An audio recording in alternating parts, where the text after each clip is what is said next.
principio, la ansiedad no es mala, la ansiedad es una emoción adaptativa porque nos ayuda a poner en marcha los recursos suficientes para que ese resultado negativo que estamos anticipando pues no se produzca. El estrés es un proceso que tiene lugar cuando nos encontramos ante situaciones en las que hay un desequilibrio entre las demandas que nos plantea una determinada situación o unos determinados problemas y percibimos que no tenemos recursos para hacer frente a esas demandas. En atención primaria, el 10% de las personas que acuden tienen problemas de ansiedad. El más prevalente, el mayor número de casos, es la ansiedad generalizada. En el caso del insomnio, el 6% de la población padece problemas para dormir y el 4% depresión.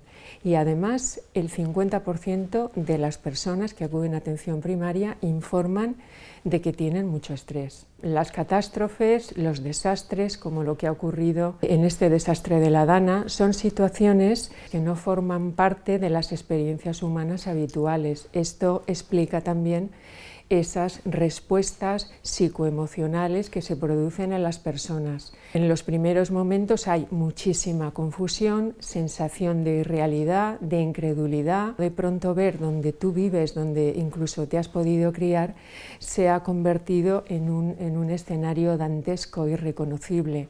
Y además, en estas situaciones suele estar en juego la propia vida o la vida de otras personas. Entonces es normal experimentar confusión, terror, rabia, desesperanza, impotencia. Hay también una liberación de algunas hormonas como el cortisol o como la adrenalina que nos van a impedir relajarnos y tener un estado más o menos de normalidad. Las personas ahora tienen una gran incapacidad para pensar en términos más tranquilos o más realistas, y luego el miedo ante el futuro, la anticipación de que vuelva a ocurrir, si vuelve a suceder, qué va a pasar. Cuando la persona sabe por qué tiene esos síntomas, por ejemplo, por qué tiene flashbacks o por qué intenta evitar cualquier estímulo de la realidad, de las situaciones que le recuerde lo que le ha pasado, normalmente la sintomatología ya empieza a disminuir,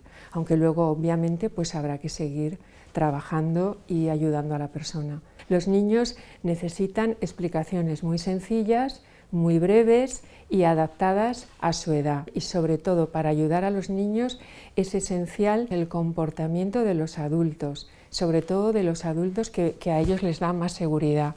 Cuando ellos ven que las personas adultas que están a su alrededor mantienen la calma o se muestran más bien seguras, eso a ellos les influye positivamente y eso es muy bueno para ellos. Hay algunas cosas que también conviene evitar decir, como por ejemplo culpar a otras personas, o si los vemos llorar o que están nerviosos, decirles que no son valientes o que no queremos que estén tristes, sino pues explicarles que es normal, que todos estamos tristes, pero que hay muchas personas que nos quieren ayudar, que nos están ayudando y que estamos a salvo. Estar expuesto a un exceso de información puede suponer una sobrecarga y en muchos casos puede reabrir las heridas. Por lo tanto, no es conveniente pasar demasiado tiempo, dedicar demasiado tiempo a ver imágenes nuevamente de la catástrofe. Esto hay que procurar dosificarlo. La culpa es una emoción bastante frecuente en situaciones de este tipo y sobre todo en situaciones en las que hay víctimas mortales. Y de hecho, en psicología se conoce como la culpa del superviviente. Muchas personas que sobreviven a una catástrofe se sienten culpables y se preguntan ¿por qué yo he sobrevivido? Es bueno ayudar a las personas a que entiendan que tenemos limitaciones. No está en nuestra mano resolverlo todo, que no siempre hay algo más que se pueda hacer.